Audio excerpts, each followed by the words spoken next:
Yeah, that's a Finsweet. Hello, everyone. Good to see you all. How is everyone doing? We are here another Friday and doing a live stream on YouTube. I'm excited about this. Great. I'm gonna say hi to a few people before starting. You know the drill. We're gonna wait a couple minutes and then we'll just jump right into it because today I think that people are interested in this. There's a lot of people looking forward to learning about attributes, how they are built, how can you potentially in the future contribute to attributes. And I'm going to talk about that in a second. So please let me say hi first. I see some people here already. Hey, Yasin. Hey, Dimitris. Hey, Elsin. Hey, Leon. Nice. Good to see you guys. Great. I see also Josh. Good to see you. Driving home and listening to you. Oh, wow. I feel very, don't know the word, happy about this. I don't deserve it. Thank you. Hey, Chris. Happy to have you here, guys. Nice. Hey, Thomas. Hey, Bull Shark. What's your name, Bull Shark? Bull Shark Creative. How should I call you? There's always a lot of people using some agency name, and then I feel bad because I don't really know your name. I call you by the agency name. Hey, Fred. Hey, Georgie. Thank you guys for coming. Much prefer the live YouTube streams. Oh yeah, because everyone can come there. Their Finsweet is back. Oh yeah, look at this. Oh, wrong side. We've got a cool T-shirt. By the way, we've got a merch store. I don't know if you know that, but Finsweet has some merch store. I think it's stores.finsweet.com or merch.finsweet.com. Actually, don't remember, but we have a. Look at this, cool merch store. Bullshark Creative is aka Schnet Topping, aka Meld API. Okay, I'm gonna take your word for that. Nice. Working at client first project right now. Nice, Georgie. You should share that on Twitter with the community. Great. Let's rock and roll. Yeah, supercharged. Absolutely. Let's rock and roll. Okay, great. So first of all, before starting, again, thank you everyone for coming. I appreciate it a lot. I'm gonna take 1 minute to just do some free marketing of Finsweet because it's been a while that we just streamed, but we never talk about the agency. So I appreciate everyone coming, and you know that all these live streams are made possible by Finsweet. Finsweet is our Webflow exclusive agency. We work on 3 different things. We work on agency clients to build things with Webflow. We work on product to create products for Webflow, and then we work on community. So please, if you have some time and you want to deep dive into what Finsweet offers, like everything that you can learn and know and interact with at Finsweet, please give a look to the links that Gabe is sharing right now in the chat. Appreciate it a lot. Thank you, guys. Great. Okay, so today we are talking about attributes. If we can screen share, please, Gabe. Great.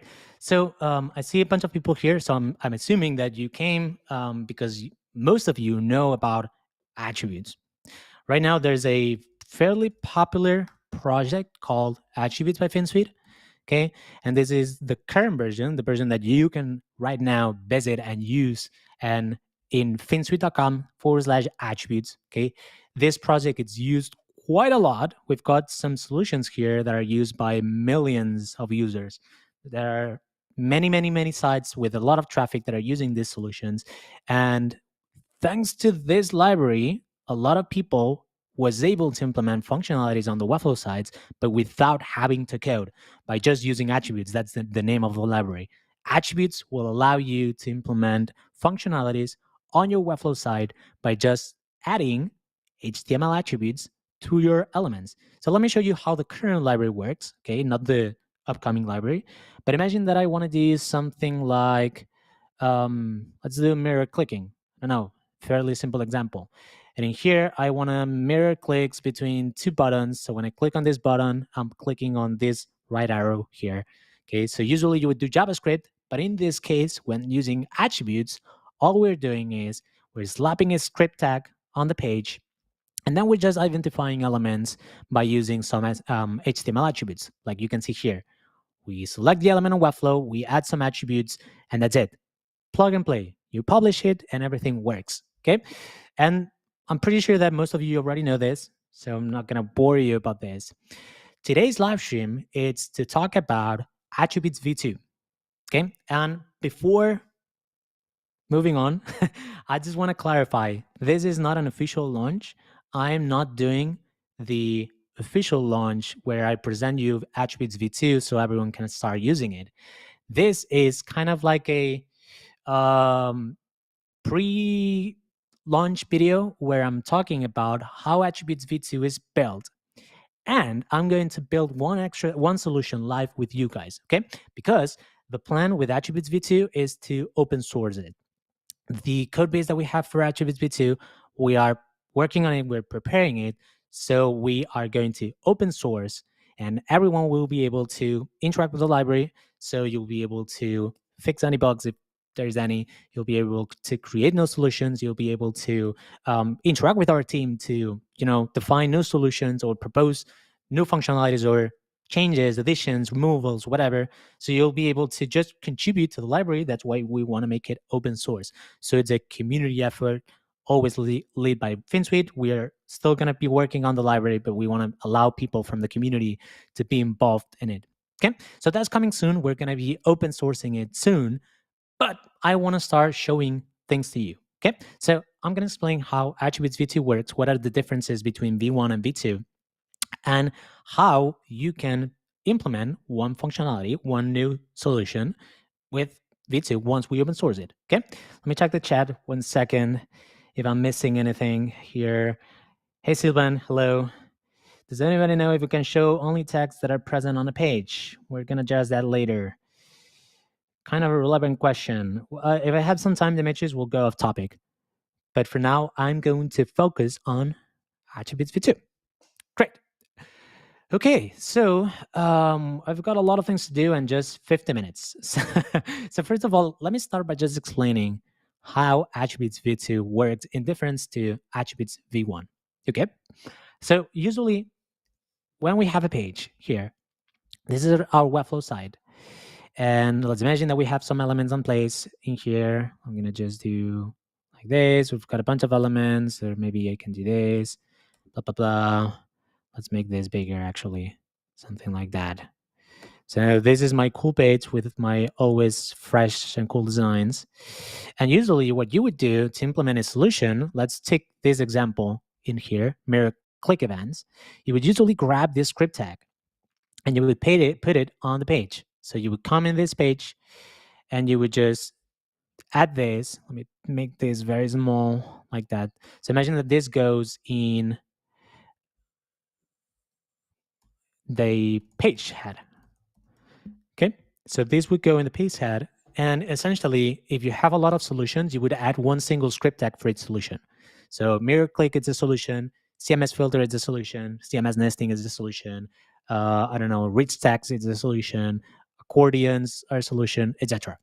Okay, so essentially you would end up with a lot of script tags like this, one script tag being each of the solutions. Okay, and well, and essentially in here you would comment on the elements. You would do something like fs mirror click element equals to target, whatever. You define the settings just using attributes. Okay, this bit is not changing. There's just a few changes, but I'll talk about them later. But what's mainly changing, one of the biggest changes that we do, is that there's now only one script tag for everything. Okay, one single thing that works for all the solutions. I don't know what's the official name of it. I don't know if we're calling it the global script tag, the main script tag, the universal script tag. Honestly, this is a thing of or my team. But Vincent, if you're here in the chat, please shed some light here. But I think that I'm just going to call it the main script. Okay. And this script, it's going to be a type of module like that. Okay, and this script will not be specific to one solution. It will be specific to all the solutions like that. Okay, so we've had a single script tag. And what this script tag does is, first of all, it loads the main script. And then what happens is that the main script detects what solutions are in the page. Okay, there's two ways of doing that. One is just doing the auto mode, and essentially this will scan elements on the page to find out the solutions. That's not the default because it's not the most performant. Okay, the default and the most performant is the other option, and it's that it scans the script tag to find the solutions. Okay, like that. I'll tell you the difference now. But essentially, this main script just it's an entry point, and this main script defines things like the public API, defines has the logic for importing solutions, running solutions, destroying solutions, etc. Okay, typo. So this main script, it's the one that it's managing, kind of like the master, the one who's moving all the strings. And this, what we'll do, first of all, when the page loads is it will find out the solutions, either one way or the other. I'll show you how the script tag thing works. And then it will dynamically import only the solutions that are used. Okay, so if on one page you just have, let's imagine that you just use filtering, or you just use modals, or you just use whatever solution, it's just going to import the JavaScript necessary for that specific solution. Okay, so essentially we are breaking down all the solutions into modules, and we are dynamically importing those solutions. And that's why this main script, it's a type module, in case that you wonder. This actually help us simplify a lot of things, okay? Because previously, when we had a lot of scripts going on, script tags for each solution, we had to do some shenanigan magic to make sure that all the script tags work together and that there is no race conditions, etc. But with this approach, it doesn't matter because everything is handled by just one single entry point, and that simplifies a lot of things. Okay. Also, it makes us it allows us to allow more solutions to be dynamically imported during runtime, for example, etc. There are a lot of benefits here, but essentially this is the way that it works. Okay, so I'm gonna start by showing you this, and then we can start, using a solution. Let me check the comments 1 second here.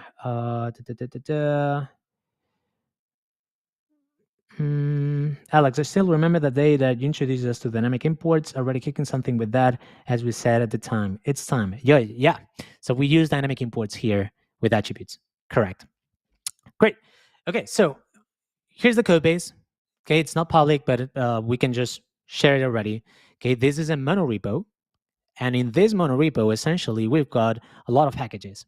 Okay, so you can see that if we've got packages for accessibility, accordions, audio video, before, after, calendar event, code highlight, like all the solutions are just packages in this monorepo. And because essentially, thanks to this monorepo setup with a lot of packages, we can dynamically import the solutions when we need them.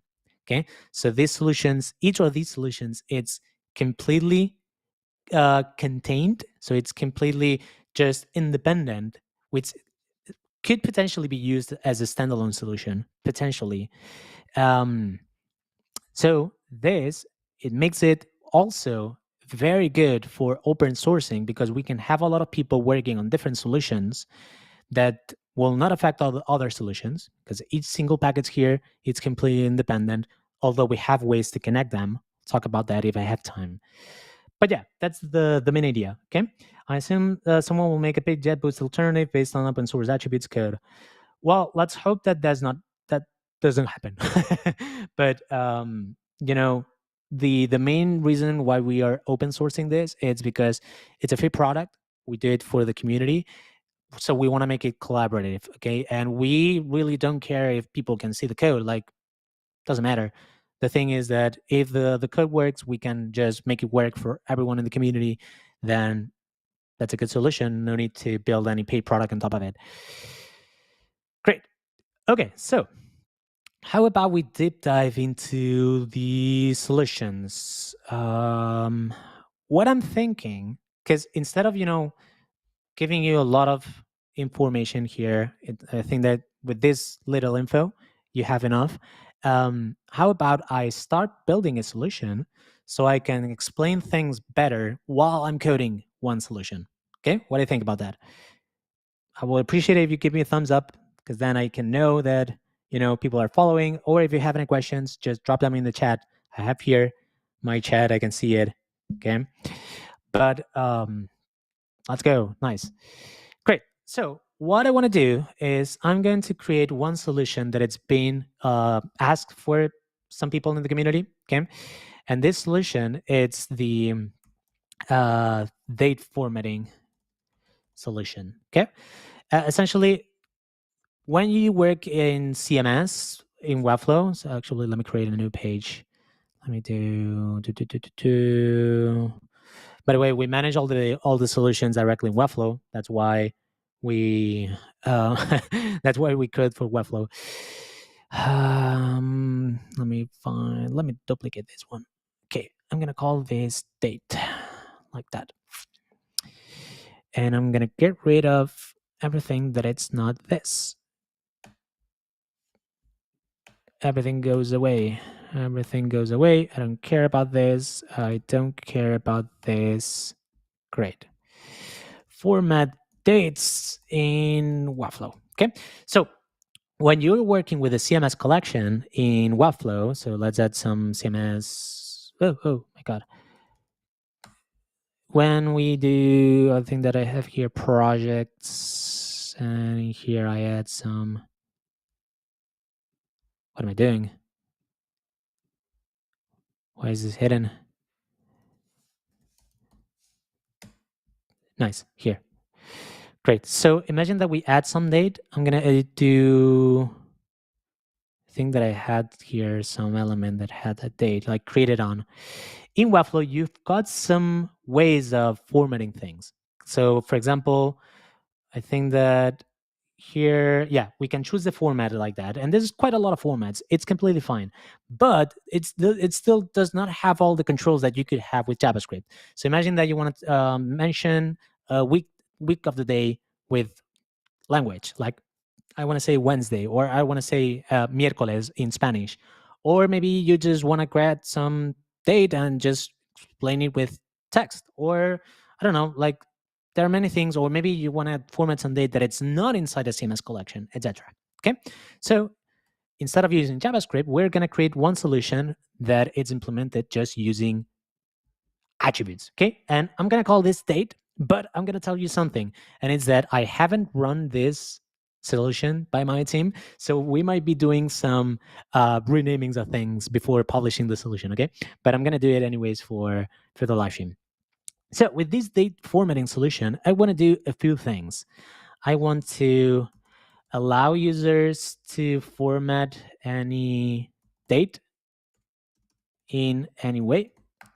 And I want to allow users to display any date using natural language.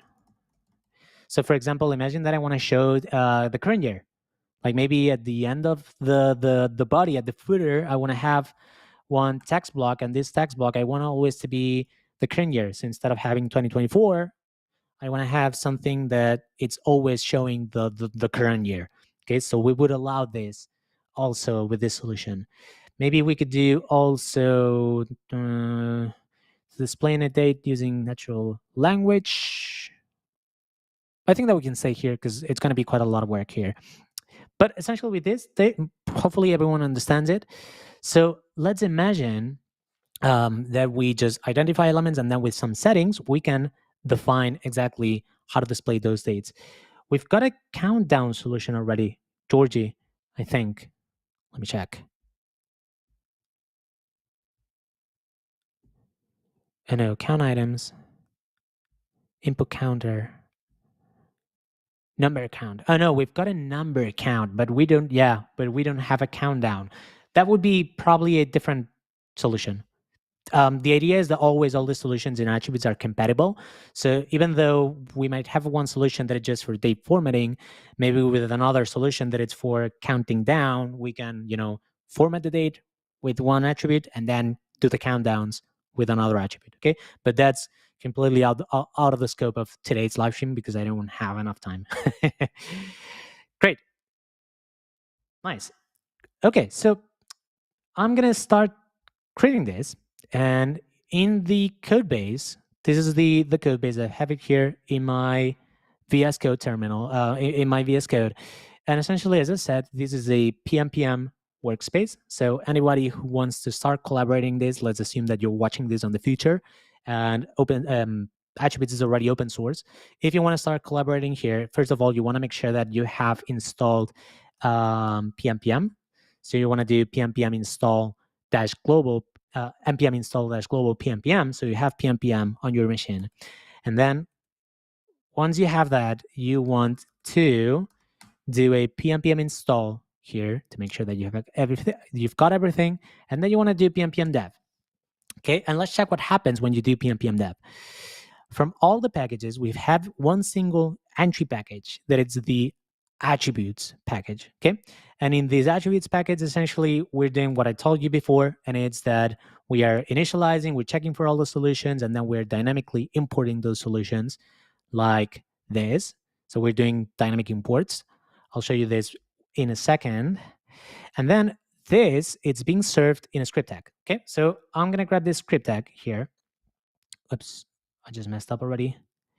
I'm gonna grab this script tag and I'm gonna make sure that I have it on my page. So here, date, and I believe that I will have it like that, okay? And then there's one additional thing that we are gonna do, and it's that, check this out. This is the script tag, okay? And we've got a sync, we've got type module, we've got the source, and look at this. What is this exactly? This is the other way of importing solutions that I told you about. So the main script can work in two ways. It can work by just scanning the elements on the page, or by scanning the script tag to find the solutions, okay? This one is the recommended way, because this will work kind of as a module preload, which is a native thing of the browsers. And essentially we're hinting the attributes library to preload this solution. We're saying, hey, we're going to use fs count items in this case, but I'm going to change it to fs state. So please preload this because I want to use it. I want to use this module, okay, if that makes sense. So when we do this, I'm going to publish, although it's not going to work yet. With this, we have everything ready to start building things, okay? So this is the attributes package, and we've got a very handy template here, which, by the way, I need to remove a couple things because this is no longer applicable. This is no longer applicable. I apologize. This should be just this. Nice. So I'm going to copy this template. I'm going to paste it, and then I'm going to rename this to date, okay? So now we've got a new solution called date. That's it. Super simple. And I'm going to start tweaking a bunch of things. So first of all, the README here, I would probably say fs date attribute. And in here, we're going to say something like, date formatting for Webflow elements, whatever. Okay. Usually this README will contain things like, the description. It will contain things like the API, because every solution can have an API, so people can programmatically work with it. I'll show you now, and maybe some usage or examples, anything that you want to share in the README file. This will be directly linked from the documentation, so we can explain things here directly from the code base. Okay, so here. And also, I'm going to go to package.json. I'm going to change this to attributes dash date, like that. Okay, and this is going to be version 0. It's fine, all good. Index.ts, we've got attribute utils, all good. Great. So I'm going to cancel this. I'm going to clear, and I'm going to install everything again. So we've got the package available. Actually, let me change also the attribute description, like that. Nice. Great. So every solution has two main things, okay? First of all, it has an index.ts file, and this essentially acts as the module entry point. So from here, we are exporting a bunch of things. We're exporting the version from the package. So we know exactly what's the version of that solution in case that we want to debug and find out something that's going on. We also export the init function, and that init function is what will initialize the attribute. Okay, and this is why all the solutions are potentially consumable independently, because each solution has a dedicated init function, and that init function can be also imported directly from the package if you want to. Okay, and then also we export the constants that define all the elements and settings. There's for convenience in case that we want to work with them, but I'll show you that in 1 second. Great. So we've got constants, we've got selector things, and we've got an action here as an example. Nice. So this init function is just doing a console log equals to hello. So the last thing that we need to do just is, if we go here, you can see how this example attribute is actually not existing because we don't have an example attribute. We want to have a date attribute. So I'm going to go to our global shared utils package.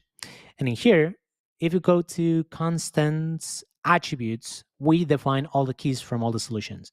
Okay, this is so we can know exactly all the solutions that are available in attributes so we can work with them. So in this case, I'm going to do alphabetical sorting, and I'm going to do export const date attribute, and this just will be just date, like that. Okay, and I'm going to change this to date attribute. Great. Okay, so this now it's telling attributes that, hey, there's one solution that it's called date. Okay, and this date is a package that it's called date, so we can dynamically import that. Now the library knows, it's smart enough to know exactly how to import this. So the moment that we have to find this in here in Webflow, we've got a sync type module fsDate. With this fsDate, the attributes library will go and dynamically import the date package that we just created. Okay, and by the way, just quick like timeout 1 second. Everything that I'm explaining right now to set up one attribute, it will be documented in the code base. So don't worry. Like if you want to contribute, there will be contributing guidelines with all the information about creating solutions from scratch, like I'm doing now. Okay, so this now should work, I think. Let me think. No, there's one missing thing. Let me close everything so I don't confuse you with a lot of things opened. Let's minimize everything. Let's go back to the attributes package. And in the attributes package, there's one missing bit, and it's the dynamically loading the solutions. Okay, so I want to dynamically load the date package when we find it out. So in this case, I'm going to add one additional thing here. It's going to be here, for example. And I'm going to say, when you find the date package, I want you to dynamically import the date package. So we need to include that in the attributes package. I'm going to do here. So you can see how all the solutions are dependencies of the attributes package. Okay, so every single dependency, it's defining the module, it's defining the package of that solution. And in our case, we have created one that is called date. So I'm going to duplicate this and call this date. Nice. Let's run a pm install again, like that. Great. And now they should work. Nice. Okay, and look at this. Look at how cool is this. So the moment that we define the date in the constants util, then we've got all the completion everywhere. So the whole code base, it's fully type safe. So now all the solutions know that there is one solution that's called date and that we can work with it. Let me check the comments because I'm not paying attention to them. I apologize. I almost gave up to Webflow a few years ago due to limitations with functionality. Then I stumbled across Finsweet Attributes V2 plus open source son's next level. Thank you, Bullshark. Appreciate it. So will this be extensible externally, or will we need to clone our own repo to add our own custom solutions? Yeah, good question, Josh. So there's two ways that I'm thinking it will work. Right now, it's only compatible with solutions that are defined in the code base. But because we're going to open source this, you'll be able to work directly in the code base. You'll be able to just grab the code base, check it out in your machine, create a new branch, and then create a pull request to the attributes package. Okay, so to the the attributes code base. So essentially, if you have something that you want to add, you probably can just open a pull request, and then our team will review it. There's some things that we think that need to be changed. We'll let you know, but essentially we'll have that in there. So you can see we've got a lot of pull requests open for a lot of solutions, ongoing solutions, but that's a topic of another day. So yeah, Josh, you'll be able to just directly create pull requests for this code base. And in the future, I'm thinking that we might allow people to do something like external things, like maybe like packages. Like I'm just gonna make up one agency name, but something like Josh Allen package name, something like that. So essentially, we'll allow people to just create third-party solutions that are not directly hosted in attributes, but they are hosted elsewhere. So essentially, still with the same entry point, you'll be able to dynamically import your own solutions. Okay, but that's still not ready, so I cannot show it to you. But that's the main idea. Okay, great. I love talking and still haven't coded in a bit. So let's start coding. Great. So we've got the imports already. We've got everything. So if this is going right on track, if this is right on track, we should be now running this log hello function. Okay, so we've got a demo template function that just gonna console log hello here. Okay, so let me open this. Let's check it out. And it's not working. We'll see why. Probably because we need to run the library. So here, let me clear this. We're going to do pm dev like that. And this will spin up the library. Nice. And yeah, correct. So now we can see this hello in here. Good. The good thing is that we've got automatic reloads in place. So if, for example, you want to change something and you want to say hello, Josh, when speaking to you, this should automatically reload and show me hello, Josh, which is good. So you can be just updating the code and you can see all the changes right away. Okay. So, but we don't want to do console logs, obviously. So I'm going to get rid of this like that. I'm going to get rid of this. Let's get rid of this. No need for this. Okay. Great. Okay. So let's talk about this init function. Okay. This init function does two things. Let's come here. The init function, first of all, it will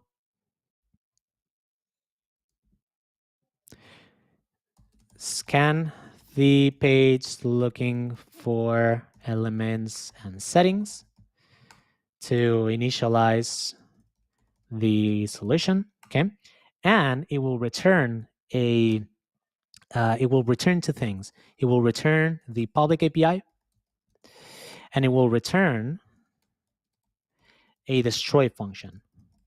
Okay, so these first two bits are essentially just made to initialize the solution. Okay, so initializing the solution, it means that it will have to look for all the elements that have some attributes applied, and it will have to run whatever logic depending on the attribute, so it can work like that. Okay, so it can initialize that solution. And then from the init function, you can see how we are returning an object, okay? And this object expects two things. Expects a destroy method and a result method, okay? So the result method, it's essentially some public API, because all the attribute solutions we want to make them developer friendly. So we allow people to hook into the public API to work with them, okay? So there's going to be one public API, optional. It's not required. Some solutions don't really require public API. But imagine, for example, filtering. Like probably you want to control the filtering programmatically. So we return a public API for that. And also then we return a destroy function. And that destroy function, it's so we can work, we can be performant when working with solutions. So anytime that you are, for example, navigating using bar.js, you probably want to destroy the existing solution so you clean up the memory. Or imagine that you are dynamically rendering elements with West, cool marketing beta West, and then you want to, when you render a new item, you want to initialize that item, but when you um, destroy, when you remove an element, you also want to remove the all the memory that was allocated for that. Okay, so that's why we return a destroy function that just makes a cleanup, cleans everything up. Okay, so here let's start by doing something very basic. We want to localize date elements, and then we want to format the date elements like that. Okay, so let's do this two-step thing so I can explain you how to find how to define elements in here in the code base and how to define settings in the code base. Okay, let me check the questions here. This is so helpful to me. Nice. How does it plan to work with documentation of solutions added by open source collaborators? Well, solutions that are committed to the code base, we have essentially a team that will be the ones who approve the solution, allow you to merge that solution.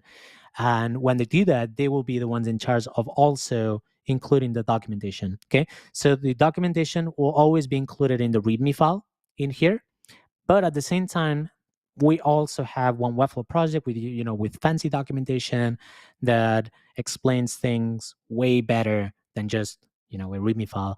And in that case, our team will manually update the documentation. If it's something it's external, then it will be like the developer's job to just create a documentation page. But I think that I'll have more clear guidelines about this in a future when we do the feature launch. Okay, Robin, but thank you for asking. Good question. Great. Okay, so first of all, we want to localize the date elements. Okay, so first, what we need to do is define what is a date element. So let's go to the utils folder here, and let's open the constants. Okay, in this constants file, we've got two things. We've got all the elements and we've got all the settings like that. And now I think it's time to explain, just in case that somebody does not know how attributes works. Essentially, in attributes, we've got two concepts. We've got the concept of elements and we've got the concept of settings like that. Okay.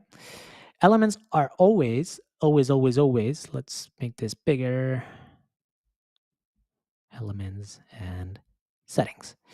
Elements are always defined using a fs solution element equals to element name, like that. Okay, so in our case, for example, the solution is date. So we would do something like a fast date element equals to an element date, an element name. And in our case, because we're using dates, I'm going to call this date like that. Okay.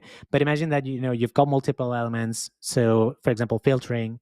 So you would do fs list. This is a spoiler. You would do something like filters, or you would do something like the list, or maybe you would do something like items count. Like you can define a lot of elements and each element has its own purpose, right? In this case, the element is the date element that we want to grab. So imagine that I have here let me create a new section. I'm going to duplicate this and I'm going to call this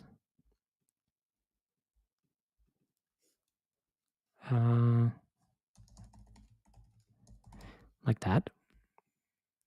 So imagine that I have here one element. I'm going to say, what's today? Today it's 2024 for 12, like that. So imagine that I want to take this date here and I want to format it, right? So I'm going to say fs date element equals to date, like that. I'm defining an explicit date element so the attribute solution knows exactly what this is. Okay. The other thing are the settings, and the settings work by defining them like f8 date setting equals setting key equals to setting value, like that. Okay. So in this particular this way we are defining, many different settings that we can have on a solution with different values too, right? And in this case, I was planning to using this for formatting. I'll explain this in a second, but I can tell you that there's one option that we can use that it's called year, for example. Let's do this, year.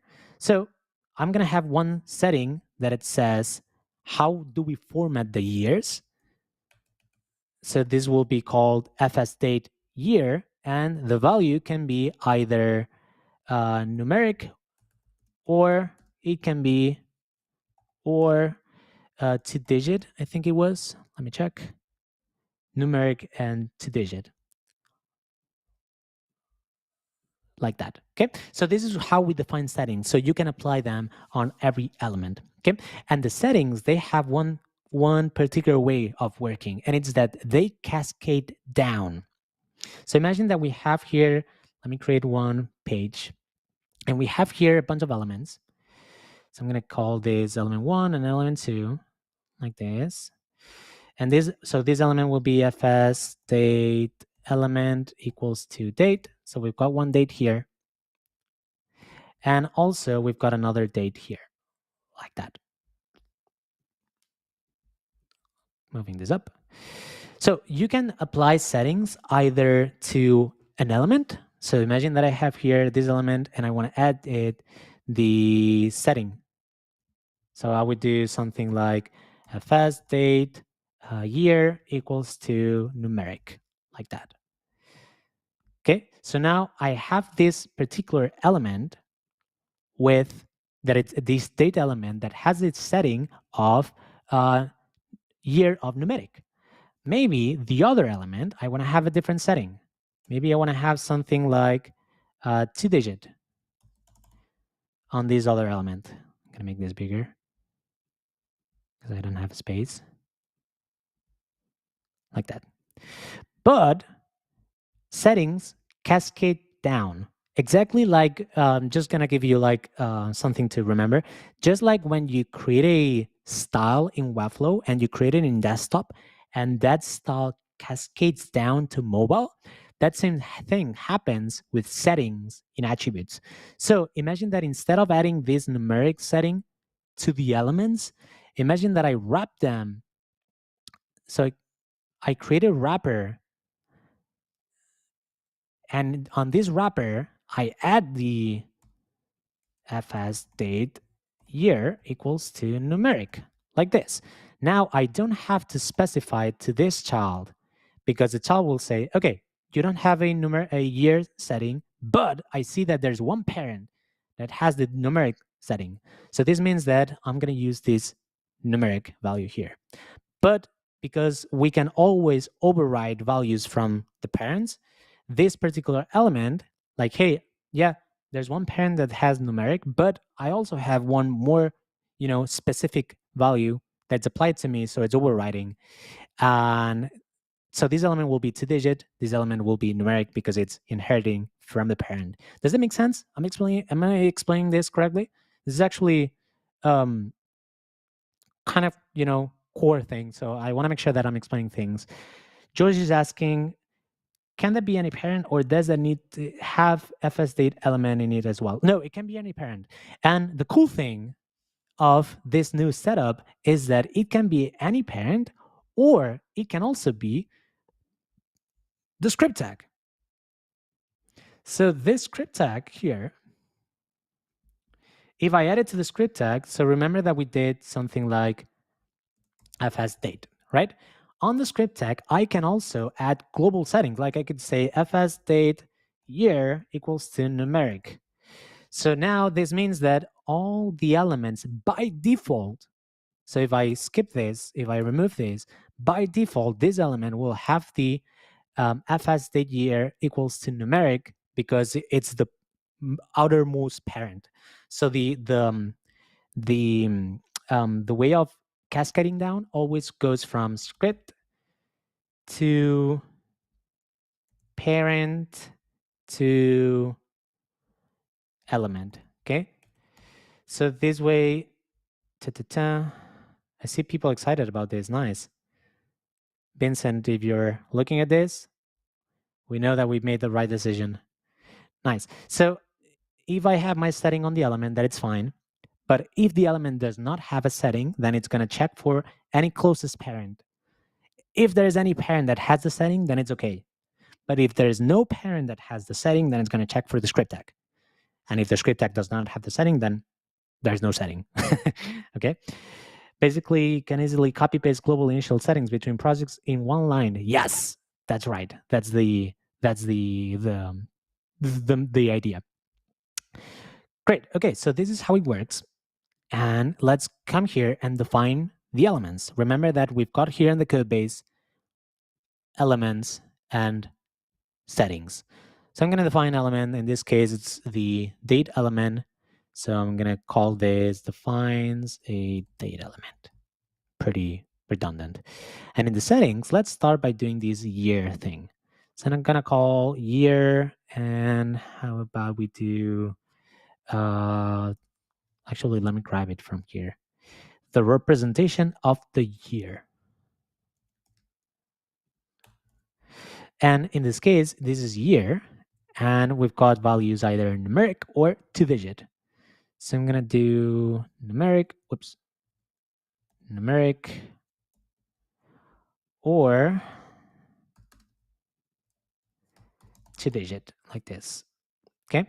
And the reason why we define it like this is because now we're going to have full type safety across the project. Let me show you. Here now, remember that here in utils, we've got two things. We've got constants, where we're defining all the elements and settings. And also we've got selectors. Okay, and here's where the magic happens. So here in selectors, we've got a bunch of factory methods built. So we've got actually just this factory method that is called generate selectors. And this generates a bunch of helpers that allows us to interact with specific, with specifics. Am I messing this up? I am.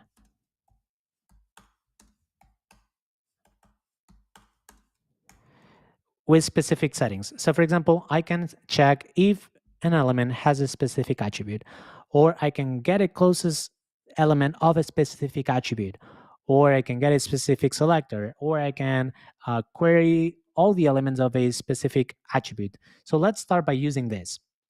So here I'm going to say date elements, and I'm going to do query all elements. And by default, here I'm going to get an auto completion. Okay, that it's the main reason why we do these things, because we want to make sure that we are type safe. Here I'm saying, hey, go in the page and find me all the elements that are date. Okay, so if console log this, date elements. Okay, I should find, hold on, I need to publish this. Let's publish this.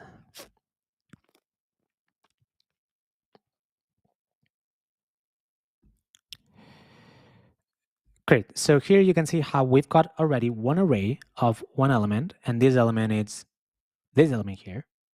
Nice. Okay. Zoom in like that. So now we can start working on that. Okay. And all it took for us is to define the element with the fs date element equals to date, but we've got this built-in function to query all these elements.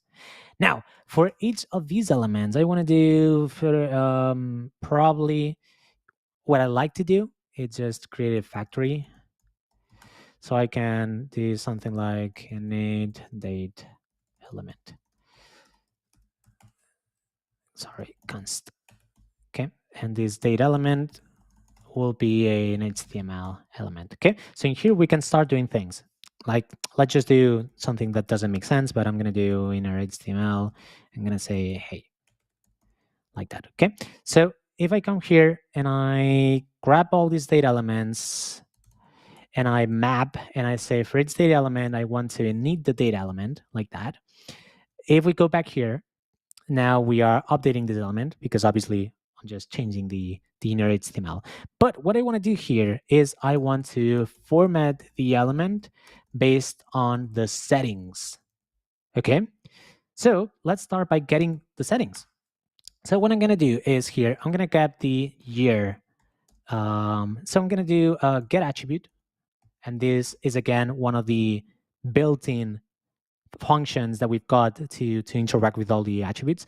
And I can say, hey, get me attribute from this data element.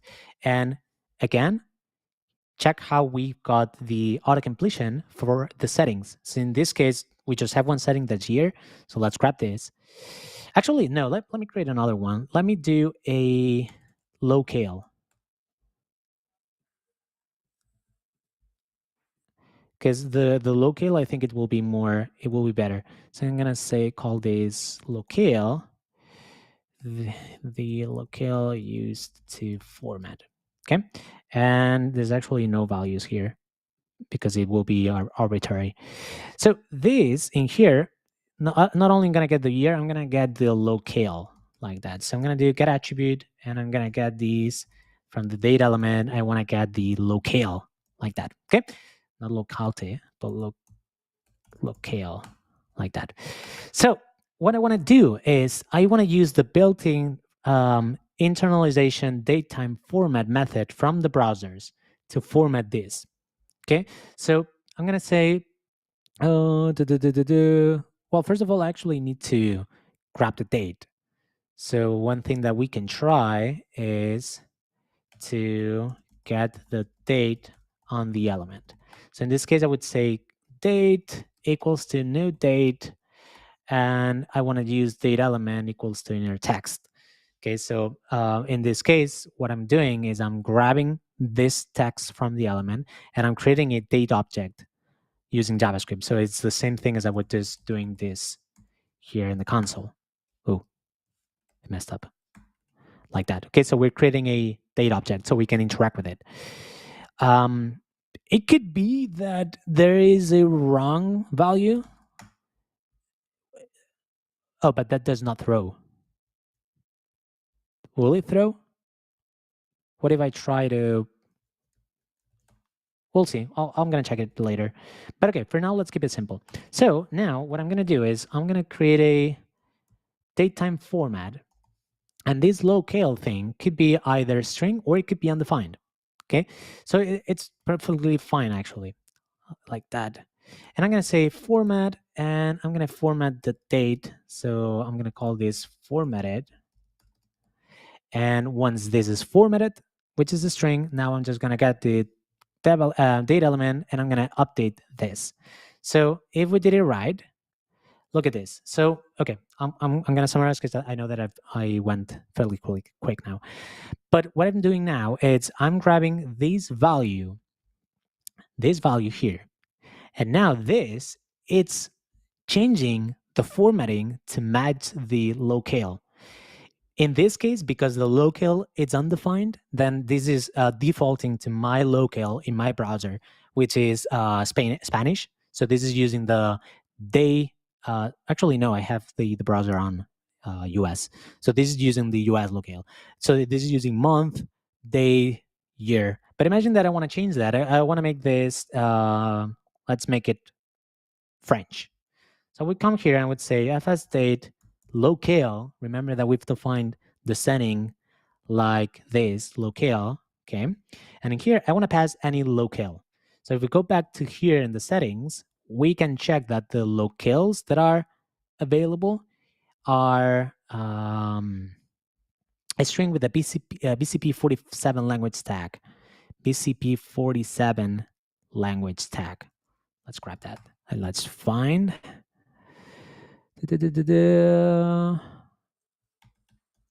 So what should we use? Give me one. Should we use Greek? Should we use Spanish? Should we use Irish, Indonesian, Korean? What do you think? Give me one, guys. I'm gonna wait. You got 5 seconds. 1, 2, 3, 4, 5. NL. Okay, Netherlands. I guess. NL. Netherlands. Dutch. Yeah, Dutch. Silvan was the faster. Great. So I'm going to use NL. Okay. So now, hopefully, this will use the official formatting of the Netherlands, which, if it's in Europe, I assume that it will be this. Okay. So this is day, month, and year. Nice. Okay. So now let's add more things. Remember that we can also get the year like that. So in the year, we had two options. We can have it either 2-digit or numeric. Okay. One thing that we could do is in the get attribute function, we've got an additional parameter that it's called filter invalid. And in this case, it's going to filter any value that it's not one of the values that we've defined here. So if somebody enters something like blah, blah, blah, I don't want that value to go in. I just want to make sure that we allow this. And now, because I'm doing this, now this year it's only numeric or 2-digit. So TypeScript also knows about this validation. So we can pass this here in the options like that. So this can be either numeric or 2-digit or undefined. Okay. But remember that in here, I don't have anything, so we're skipping it. But I'm going to say fs date year. It will be 2-digit. Okay. And this 2-digit setting will hopefully format the date using 2 digits. Yeah, correct. And also when you define in the datetime format API, when you define the settings like this, then it's just going to show you that specific value. So in this case, we just defined year, but let's go quick and let's do weekday too. Let's add the weekday. So I'm going to come here to constants and I'm going to say year, but I also want to allow to have weekday. And this weekday can be long, short, or narrow. So long or short or narrow, like that. So let's come back here to the project. And now I'm going to say here, I want to fs date weekday. And I want this to be, I don't know, narrow. I don't even know what this will do.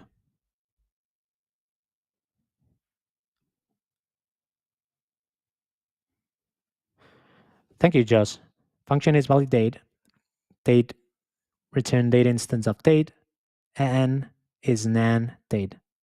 Okay, great. So let's check this.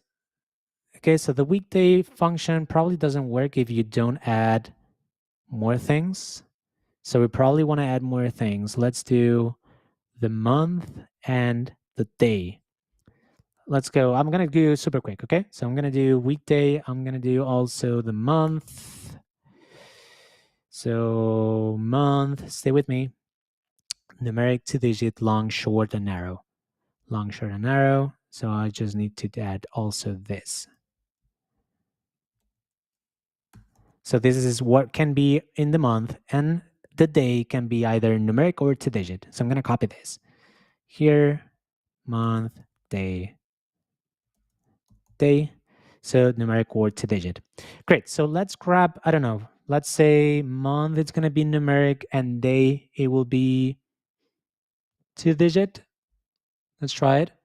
So coming here again, I'm going to say fs date month, we'll make it numeric.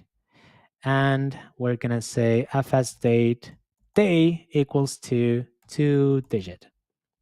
Let's see what happened here now.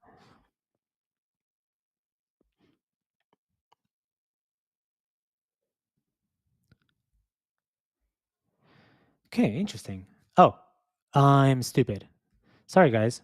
So the reason why it's not working is because I need to pass those those options here. So stay with me. Okay, we're gonna do weekday. I'm gonna do the month, and I'm gonna do the day. like that. And we're going to pass all these options here. Okay, look at that. Great. So we've got viernes 12/4/24. Let me try something different. Let me try. So the month can be long, and the weekday can also be long. Let's try it. So if I come here and the month, I make it long, and the weekday, I also make it long, like that.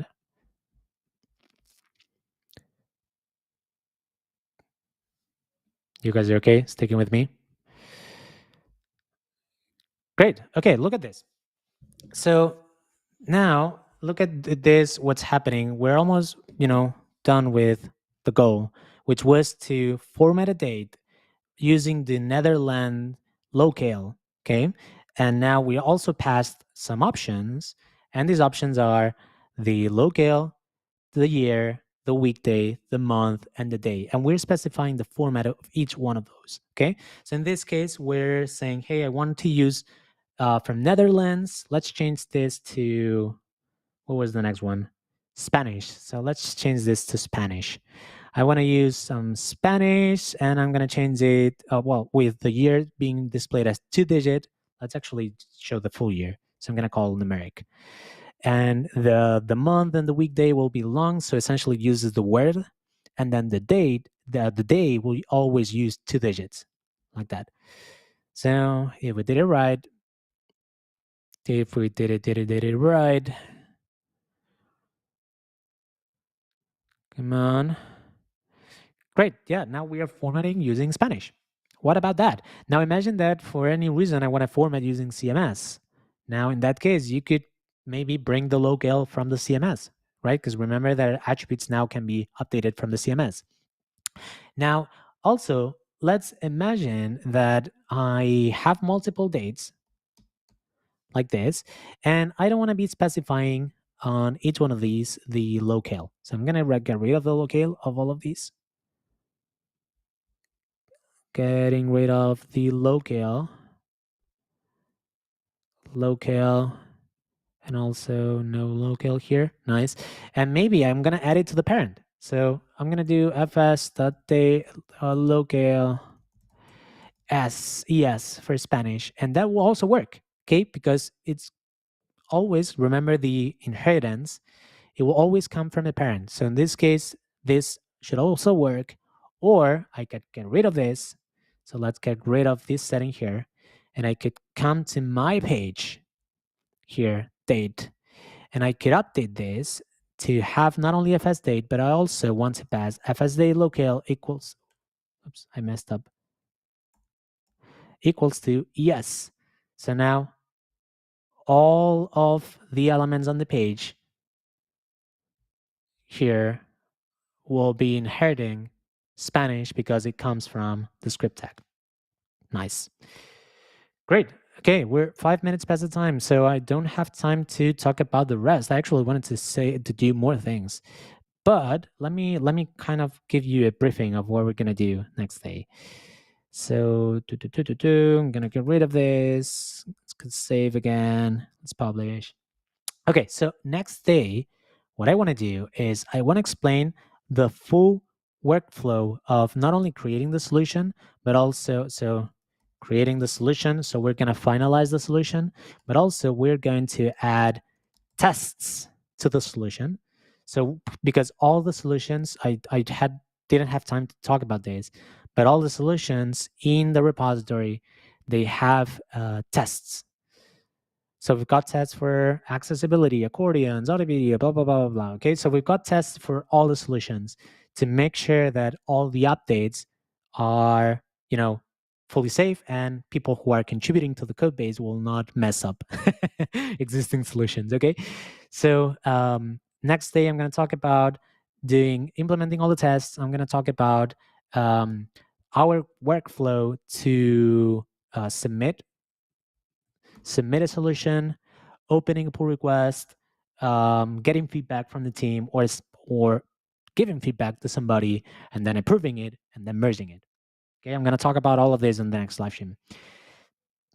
Thomas is asking, where can I find the schedule for Finsweet live videos like this? Gabe, can you give me a hand here? Where can he find this? Probably you want to subscribe to our newsletter. I mean, yeah, everything related to Finsweet Plus, you can find it in Finsweet Plus. But for YouTube videos,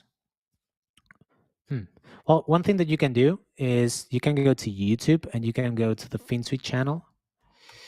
And in the Finsweet channel, there's always, look there, I'm live. Hey, I think that you can subscribe and you can enable. Not even me, actually. I should be have everything. But you can subscribe and see exactly when there's live stream planned. We have a calendar in the Finsweet Plus calendar, but generally we have the definitive date a week before. Yeah, so if you are part of Finsweet Plus, now I'm doing some marketing for Finsweet Plus, you can log in and here you can go and access the calendar. And this calendar will give you always all the events that are happening. So for example, next Tuesday, we've got a session building a Tesla-inspired product configurator in Webflow Part 2. On Wednesday, we've got a Finsweet Plus only meeting. On Thursday, we've got a Wiz community highlight with Emmanuel's probably doing something about Wiz. Next Friday, we've got one session with me, etc. So that calendar is actually pretty powerful. Joe would be proud. Yeah. Okay, great. So we're past the time. So I'm gonna start saying goodbye to everyone. But not before saying that I appreciate everyone to staying here. I still see about 30 people here with me, which means that we've got more than 30 people looking at me coding during 1 hour, which I really appreciate. So yeah, thank you everyone for being here, and I hope to see you next Friday. Have a nice weekend. Thank you guys.